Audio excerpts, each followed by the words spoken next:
2008 itu apa ya, bisnis fashion bukan sesuatu yang menjanjikan. Jadi mungkin pikiran papa waktu itu ya udah kerjanya ya udah kerja kantoran, memang kerja gitu, berbisnisnya nanti dulu gitu. Tapi ya udah alhamdulillah, oke, akhirnya aku coba untuk ikut SPMB.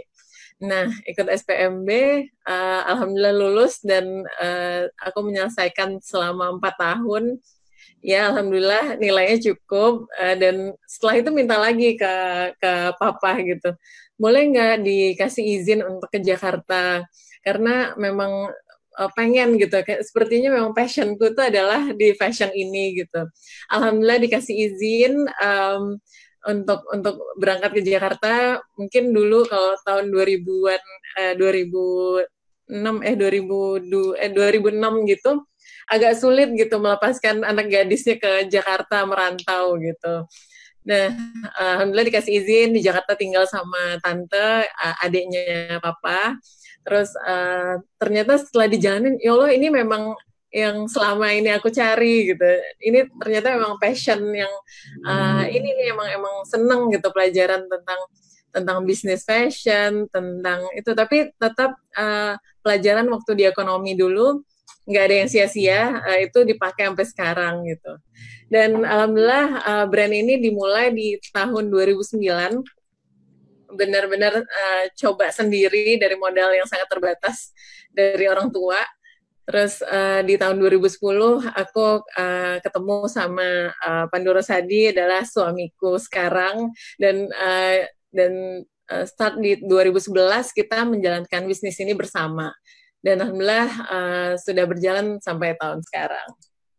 Nah, ada beberapa agenda hari ini, yaitu yang pertama adalah ada tantangan, yang kedua komunikasi, yang ketiga langkah selanjutnya. Nah, kalau untuk tantangan ini ada supply and demand. Nah, kalau supply ini keadaan sekarang ini banyak sekali pabrik tutup karena PSBB. Nah, alhamdulillah vendor kain kita tuh semua di Indonesia, nggak ada yang di China. Jadi ya memang ada kesulitan tuh lebih ke ini ya, karena keadaan sekarang butuh waktu, dan akibatnya ya koleksi menjadi banyak terlambat launching gitu. Terus berikutnya penurunan daya beli. Nah, kita nggak bisa maksain customer untuk bisa beli kebutuhan yang nggak dibutuhkan. Kayak contohnya kayak sekarang tuh prioritas sudah berubah. Nah, orang sudah fokusnya ke kesehatan, bukan fashion lagi. Terus pandemi ini juga hadir tepat ketika kurva penjualan busana muslim sedang puncaknya gitu. Jadi mulai Maret sampai Mei biasanya itu di Ramadan itu biasanya masa panen untuk fashion industry. Nah, akibatnya target sales kita menurun sampai 40%, dan sehingga sekarang masih banyak sisa-sisa produk baju lebaran gitu. Biasanya bisa terserap dengan baik. Nah, tahun ini pastinya sangat menurun. Terus banyak juga event-event promo batal dilaksanakan. Nah, termasuk rencana fashion show di Padang yang memang waktu itu kebetulan di koleksi Ramadan ini aku membawa temanya Nagari. Nah, Nagari itu tentang kerinduan akan kampung. Jadi kayaknya pas sekali memang di launching di Padang, karena itu motif songket. Terus memang ternyata apa yang kita ceritakan di koleksi itu tuh beneran jadi kenyataan gitu. Beneran jadi rindu akan kampung karena nggak bisa pulang kampung. Gitu. Terus ada lagi demand. Nah, kalau demand ini karena di rumah aja, jadi frekuensi kita bermain sosial media menjadi semakin meningkat. Nah, akibatnya demand ini terhadap busana lebaran tetap ada meskipun di rumah aja, karena orang tetap ingin sehat secara mental dan bahagia. Nah, fashion adalah salah satu caranya. Nah, ada banyak aktivasi yang kita lakukan melalui sosial media, Instagram, dan yang lagi hit sekarang ada TikTok gitu. Pasti teman-teman di sini semua tahu. Terus berikutnya kita bikin beberapa virtual fashion show. kita coba bikin secara virtual, dan hal ini ternyata membuka mata customer bahwa selalu ada cara baru dalam menikmati fashion. Justru ini bukan bikin kita tuh lagi jadi lebih kreatif lagi, jadi otak nih kayaknya nggak berhenti mikir gitu. Dan peningkatan online shopping experience naik sekitar 60%, baik melalui website, e-commerce, aplikasi, Instagram, bahkan dengan WhatsApp gitu. Oke. Nah, banyak juga fasilitas tantangannya, banyak juga fasilitas pembelajaran melalui webinar, sharing session virtual yang memberi saya semangat untuk tetap positive thinking, dan ini adalah waktu untuk upgrade ilmu gitu. Nah, kita lagi banyak waktu, jadi kayaknya ini udah waktunya deh kita untuk upgrade ilmu. Banyak sekali fasilitas-fasilitas yang bisa didapat. Kalau sekarang lagi sering ikutin Instagram Live gitu. Biasanya tuh banyak sekali kayak motivator-motivator atau pelaku-pelaku bisnis yang sharing tentang bisnisnya, bagaimana cara menghadapinya gitu. Dan terus sisi positifnya bahwa kondisi yang tidak nyaman ini membuat kita tumbuh menjadi seorang entrepreneur yang sedang belajar menghadapi ujian. Jadi ini kayak lagi ujian gitu. Kita harus terus upgrade ilmu. Dan semoga kita bisa lulus melewatinya dengan baik dengan versi kita masing-masing. Terus tantangan berikutnya adalah ya support keluarga, itu membuka mata ini bahwa sangat penting sebagai fondasi utama dalam menjadi entrepreneur. Nah, ada faktor berikutnya, yaitu faktor internal. Nah, memanfaatkan momen corona ini, kita untuk memperbaiki komunikasi dengan tim. Nah, yang pertama menjalani misi perusahaan. Jadi kayak misi perusahaan tuh ini kayak udah saatnya nih kita jalankan sekarang gitu. Yang kedua mengajak karyawan untuk ikut ambil bagian di proses ini. Contohnya kemarin kita bikin program karena sales sangat menurun, terus apalagi ya yang harus kita lakukan gitu. Nah, sekarang kita membuat program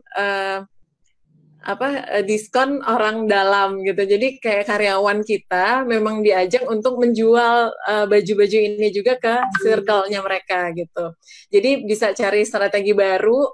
Pokoknya berpikir terus gimana ya caranya biar kita bisa tetap berjalan gitu.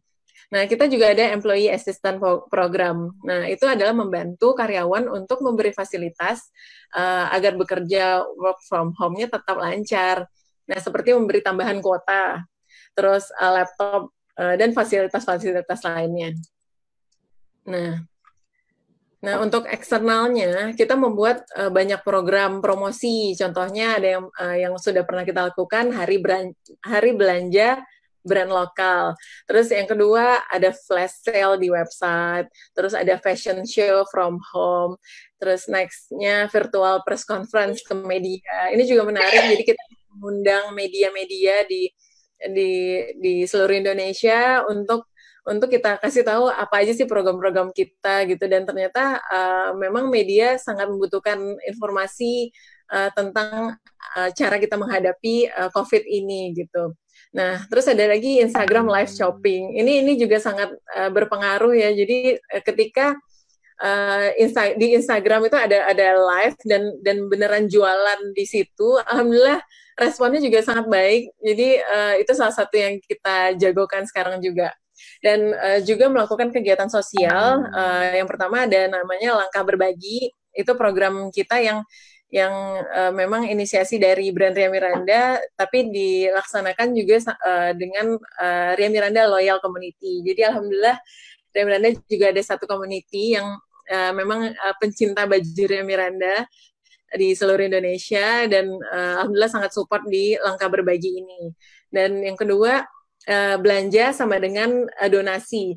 Jadi di koleksi Lebaran kemarin, tepat awal-awalnya COVID ini, kita muter otak gitu. Ini kayaknya nggak relevan ya kita menjual baju, terus keadaan orang lagi sulit.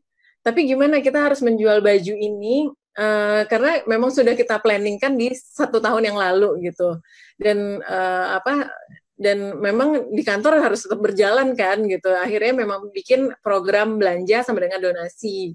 Dan maksudnya misalnya setiap pembelanjaan satu piece baju sama dengan kamu menyumbang 5 APD dan 10 masker gitu. Jadi setiap teman-teman itu adalah berdonasi. Jadi alhamdulillah itu juga responnya juga sangat baik, karena teman-teman bilang, yang customer yang belanja bilang ya alhamdulillah dengan beli baju kita bisa berbagi juga gitu buat teman-teman garda depan. Dan inspiring talks juga ada, kita bikin kajian virtual, solusi parenting, dan banyak narasumber-narasumber lainnya. Dan yang berikutnya ada managing cash flow. Kita mengatur lagi uang masuk dan keluar, dan kita memastikan apakah dana operational expenses ini bisa bertahan hingga Desember 2020. Jadi banyak sekali memang yang kita lakukan gitu, emang muter otak gitu ketika COVID ini berjalan, dan negosiasi dengan vendor-vendor terkait dengan proses pembayaran gitu yang memang lagi sulit, dan buat skala prioritas mana yang must have dan nice to have. Nah, berikutnya kita retargeting. Retargeting ini kita melakukan budgeting ulang untuk mengatur cash flow. Nah, target ulang sales 2020 bahkan kita turunkan gitu. Jadi kalau kita punya target yang tinggi, tapi sebenarnya realitanya sulit gitu. Jadi akhirnya kita kayak harus turunin target di tahun ini gitu. Karena itu kayak bikin semangat tim juga gitu, karena nggak terlalu tinggi. Dan production cost juga ditekan, akhirnya kita jualan jumlah produksinya dikurangin, target ulang sales fokus kepada pembuatan produk-produk yang relevan dan sesuai dengan kebutuhan saat punya ini. Target yang tinggi, nah tapi sebenarnya kemarin kita coba bikin sulit gitu, jadi akhirnya kita produk-produk yang jadi sebenarnya di abis gitu. Lebaran ini udah mau keluar satu koleksi, bikin semangat tim koleksi baru gitu, lagi, karena tapi kita keep dulu, kita pending dulu pas ngelihat koleksi ini kok kayaknya nggak relevan ya. Aku sendiri nggak mau pakai gitu ketika di rumah baju ini. Akhirnya memang beberapa koleksi itu kita simpen lagi dan kita bikin produk yang relevan. Nah, seperti membuat APD, kemarin pas di awal-awal COVID memang lagi masa sulitnya mencari baju-baju APD untuk tenaga medis. Terus membuat masker non medis dari kain-kain pattern dari Ria Miranda, dan bikin baju home dress. Jadi ini juga salah satu inovasi. Ternyata home dress itu adalah salah satu yang sangat dibutuhkan oleh ibu-ibu saat ini gitu. Juga ada jilbab instan yang kita print gitu, dan kita bisa tetap tampil cantik untuk bekerja dari rumah. Dan baju olahraga juga salah satu yang dicari saat ini. Berikutnya membuat produk gaya hidup sehat seperti hand sanitizer, antibacterial spray, juga hand wash. Jadi kita bikin satu package di dalam satu box juga lengkap dengan maskernya. Dan yang terbaru kita membuat baju memasak apron yang dilengkapi dengan bumbu dapur instan gitu. Karena kebetulan ini lagi suka masak. Pasti ibu-ibu di sini juga banyak sekali hobi-hobi barunya, ada yang suka berkebun, memasak gitu. Jadi kondisi ini membuat kita makin lebih kreatif gitu. Mbak Eka, mungkin itu dulu yang aku sampaikan. Kalau ada pertanyaan boleh silahkan. Kalau ada yang kurang mohon maaf kalau ada yang kurang jelas. Terima kasih. Oke, terima kasih Uni Ria Miranda. Jadi kita sudah sama-sama mendengar nih pemaparan yang telah disampaikan oleh Uni Ria. Ternyata Uni Ria ini juga sudah memplanning event khusus untuk Sumbar. Jadi sebetulnya menarik kalau seandainya COVID nggak ada gitu ya Uni ya. Tapi ini boleh di-schedulekan lagi Uni, kapan event untuk Sumbar ini mau diadakan lagi? Gimana Pak Wagub, amannya gimana gitu. Kita tunggu kabar dulu aja. Oke, baik. Akan siap gitu kalau keadaan menentukan gitu, karena ini para ahli kita masih menyatakan masih belum bisa aman gitu. Tapi yang jelas aman itu tahun depan insya Allah. Tapi bisa aja nanti kita kan November itu kan akan ada MTQ. Nah, itu juga butuh banyak baju muslim itu tuh nanti itu. November itu tanggalnya 12 kalau nggak salah saya. Tadi ada surat baru tanggal 12 November itu pembukaan. Butuh November itu pasti tidak diundur lagi itu. Ya, insya Allah itu. Jadi mungkin beginilah Agustus lah saya rasa sudah mulai produksi lah. Kita juga ingin cepat juga Sumatera Barat ini. Mudah-mudahan nggak lama-lama lah gitu ya. Karena memang terpuruk sekali nih UKM kita. Amin, amin. Mudah-mudahan segera berakhir ya Pak Wagub. Ini dia ini seperti yang gini nih yang kita harapkan.